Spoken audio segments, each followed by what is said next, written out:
거룩한 동기가 되도록 축복하옵소서. 예수님의 이름으로 기도합니다. 아멘.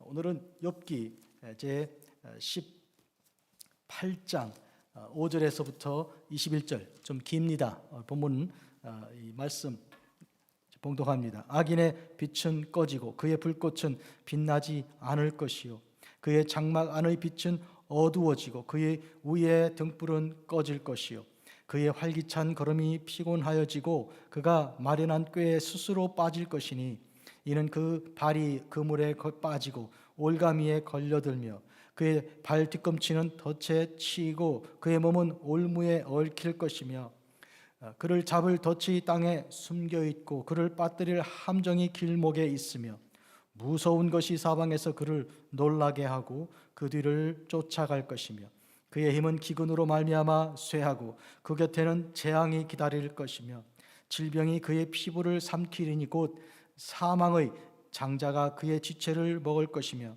그가 의지하던 것들이 장막에서 뽑히며 그는 공포의 왕에게로 잡혀가고 그에게 속하지 않은 자가 그의 장막에 거하리니 유황이 그의 처소에 뿌려질 것이며 밑으로 그의 뿌리가 마르고 위로는 그의 가지가 시들 것이며 그를 기념함이 땅에서 사라지고 거리에서는 그의 이름이 전해지지 않을 것이며 그는 광명으로부터 흑암으로 쫓겨 들어가며 세상에서는 쫓겨날 것이며 그는 그의 백성 가운데 후손도 없고 후예도 없을 것이며 그가 거하던 곳에는 남은 자가 한 사람도 없을 것이라. 그의 운명에 서쪽에서 오는 자와 동쪽에서 오는 자가 깜짝 놀라리라. 참으로 불의한 자의 집이 이러하고 하나님을 알지 못하는 자의 처소도 이러하니라. 아멘. 이 18장은 욥의 세 친구 중에 두 번째인 빌닷이 이 두 번째 사이클에서 이제 욥에게 주는 그런 말입니다. 그 부분 18장의 두 번째 부분인데 1절에서 4절은 어저께 우리가 함께 나눈 바 있습니다. 이 18장을 전체로 보면 이 빌닷이 바로 처음에 했던 첫 번째 사이클에서 했었던 8장과 비교 가능합니다. 첫 번째 사이클에서 이제 엘리바스와 빌닷과 소발 세 명이 각각 욥에게 말을 걸고 그에 대해서 각각 욥이 대답을 하는 방식으로 첫 사이클이 끝나는데 이것이 두 번째 사이클로 다시 엘리바스, 빌닷, 소발 이렇게 이어가고 욥이 각각 그들에게 대답하는 가운데 첫 번째 사이클과 두 번째 사이클에는 어떤 공통점이 있으며 어떤 차이점이 있습니까? 공통점이라 하면 그들은 세 친구들은 아직도 원인이 있어서 결과가 나온다. 나타난 결과는 반드시 원인이 있는 것인데 지금 욥이 당한 그 고난, 하나님께로부터 받은 그 징벌에는 그에 상응하는 그를 불러올 만한 죄가 숨겨져 있다는 것입니다. 연기를 보면 그 집에 굴뚝에 연기가 올라오면 아궁이에 불이 들어가고 있는 것이죠. 그러니까 불이 있으면 연기가 있다는 그런 자연 원칙 같은 것이죠. 그걸 주장하는 점에서는 첫 번째 사이클이나 두 번째 사이클은 정확하게 일치하는 것입니다. 그 범위 안에 있습니다. 그런데 8장과 18장, 즉 빌닷의 말만 가지고 우리가 비교를 할 수가 있는데 8장에서는 이 악한 자가 받는 그 보응은 피할 수가 없는 것이고 심지어 그의 자녀들도 자기들의 죄값으로 다 죽임을 당한 것이다 이렇게 말한 것인데요, 정확하게 심는 대로 거두는 법칙, 그 지혜에 대해서 말하고 있습니다. 오늘은요 이 18장을 통해서 약간 진보한, 좀 차이가 나는 그런 메시지가 여기 들어있습니다. 뭔가 하면 악인이죠. 악인이 하나님께로부터 받을 그 징벌, 그 벌에 대한 것인데 그것은 스스로 울분을 터뜨리며 자기 자신을 찢는 그 악인, 이 욥을 지칭하는 것인데 그에게는 빛이 꺼지고 그의 불꽃은 빛나지 않고 그의 장막의 안에 빛은 어두워지고 그 위에 등불은 꺼질 것이며 해서 오늘 우리가 부른 찬송가의 그 빛, 예수 그리스도의 그 빛의 정반대의 빛을 주러 오신 우리 주님의 그 이제 사역과 그 아름다움, 그것과 정반대로 그 모든 아름다움을 상실한 자, 악한 자, 그 결국에 대해서 말하고 있습니다.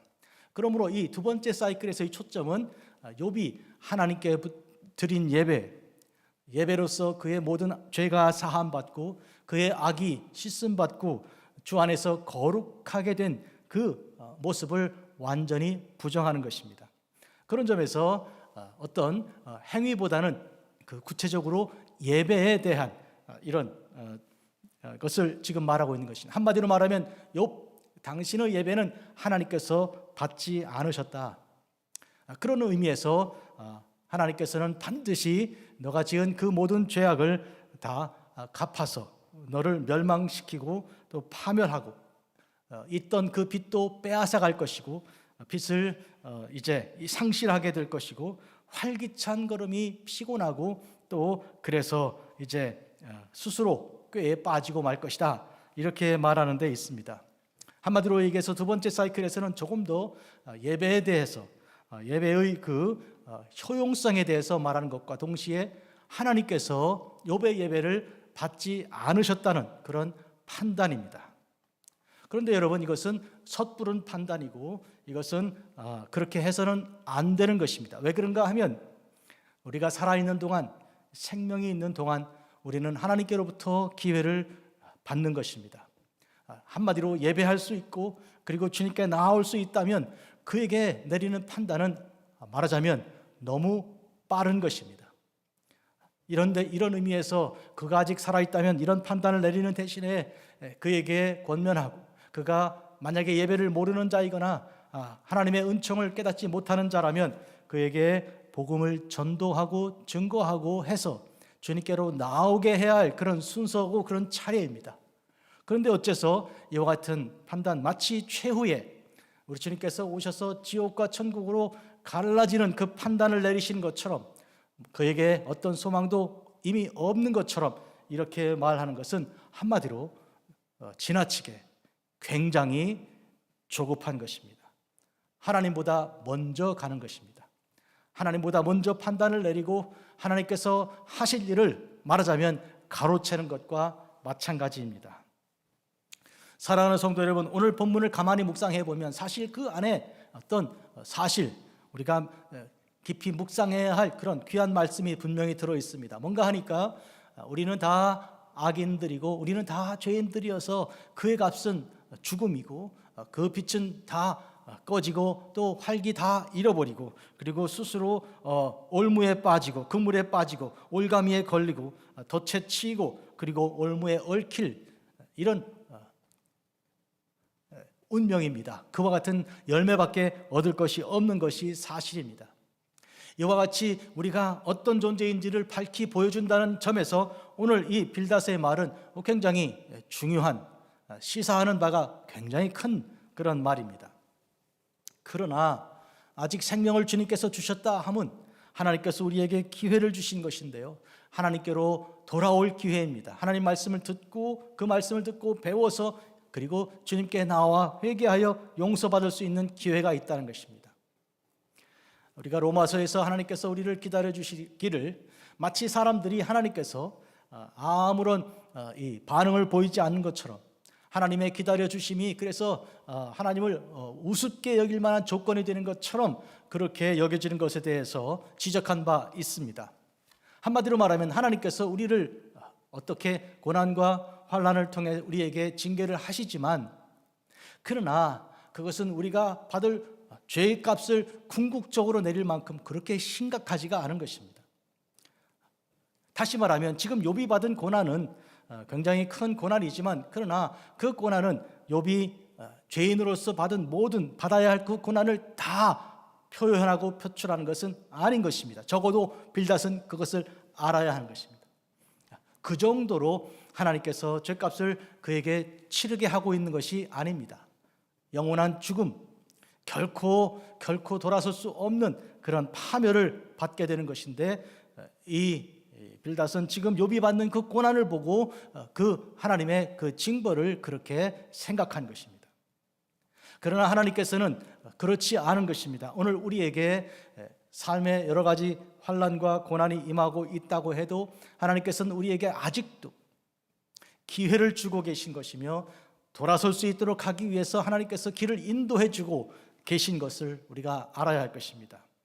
그리고 하나님께서 우리 모두에게 다 생명을 주셨을 동안에는 아직 기회가 있고, 그 기회를 통하여 우리가 하나님께로 나와야 하는 그 점에서는 너와 내가 따로 있을 수가 없는 것입니다.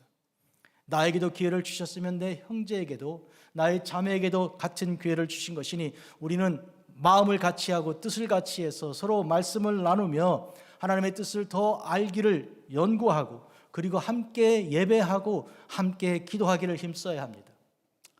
혼자 가던 교회 둘이 가고요, 우리 식구가 가던 교회 이웃집과 같이 가고요, 그리고 온 동네가 예수님 믿는 그런 복 있는 교회로, 복 있는 동네로 거듭나고요, 온 나라가 정말 도시가 성시화가 되고요, 온 나라가 거룩한 땅이 되도록 기도하고 또 간구해야 합니다.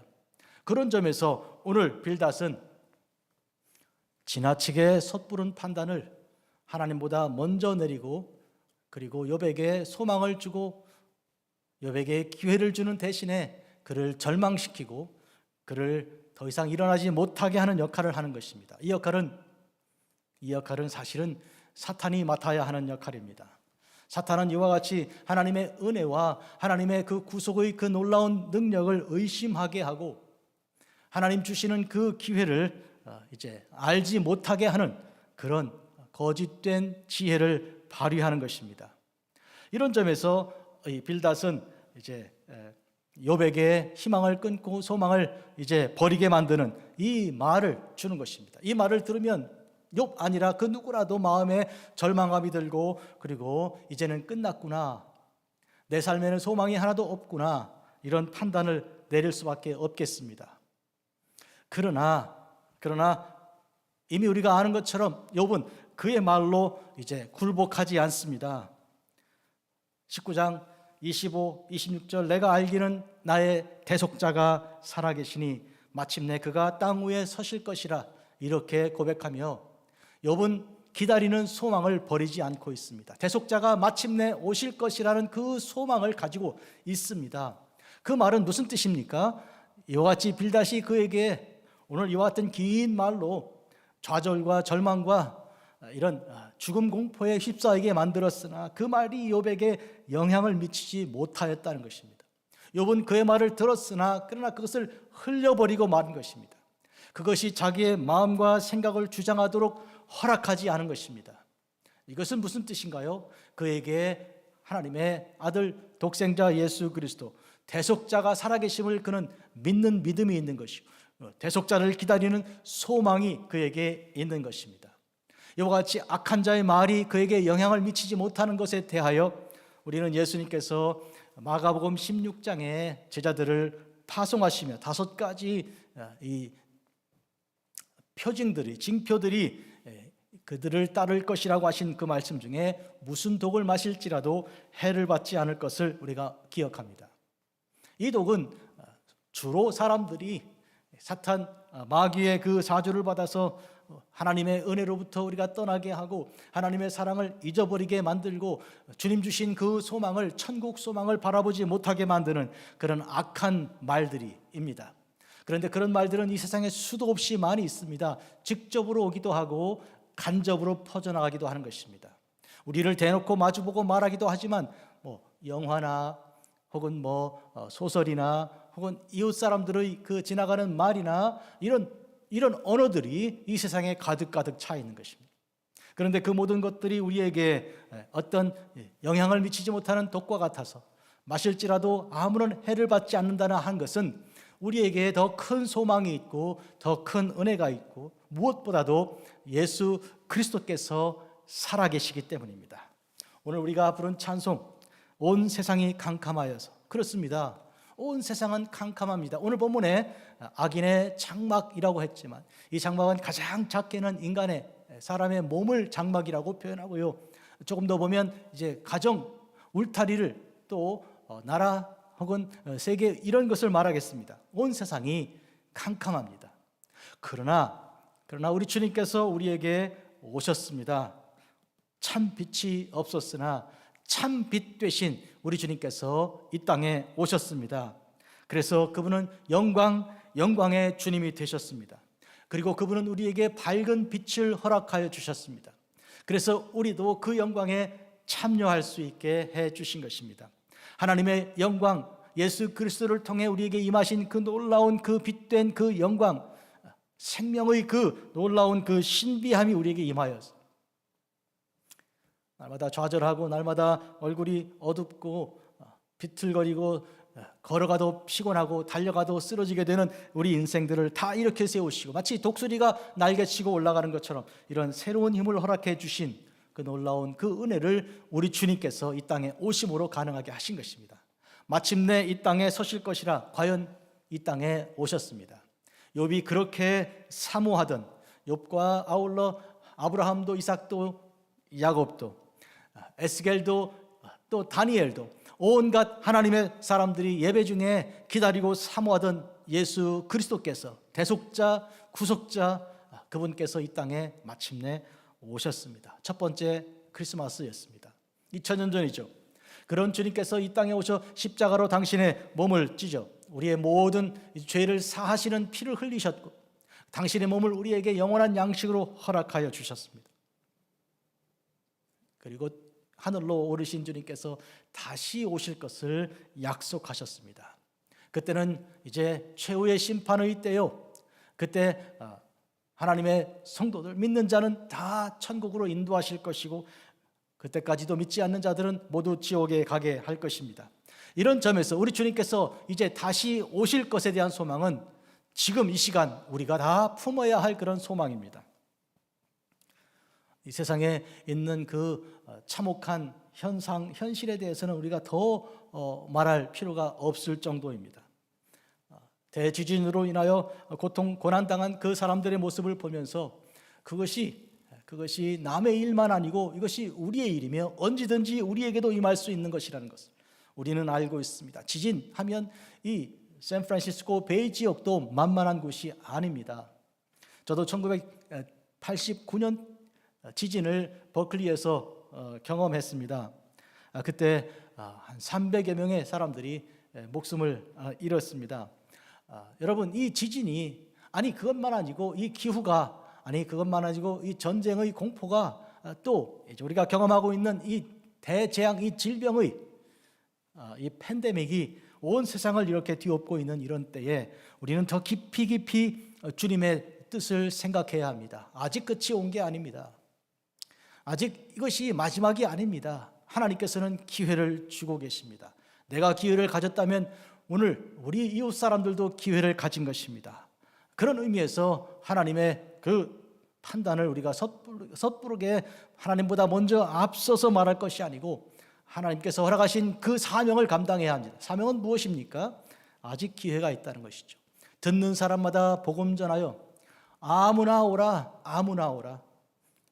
우리 모두가 다 주님께로 나와야 하는 그런 사명을 우리가 전달하는 그런 것입니다.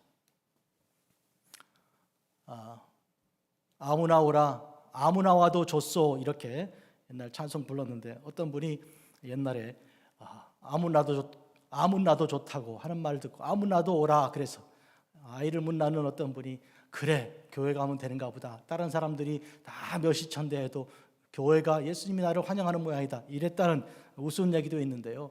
우리가 살아있으면 소망이 있는 것입니다. 소망을 하나님께서 허락해 주신 것이고 기회를 주신 것입니다.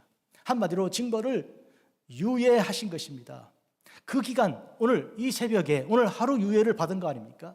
그렇다면 힘을 써서 주님께 나아가서 판단 대신에, 정죄 대신에, 심판 대신에 사랑과 또 은혜와 온전한 것을 복음을 전파하고 증거하는 사람으로 살아가야 하겠습니다. 기도하겠습니다. 자비롭고 거룩하신 주 아버지 하나님, 하나님께서 우리에게 주신 오늘 2023년 2월 11일 하루, 이 하루를 온전히 주님께 드리기를 진심으로 원합니다.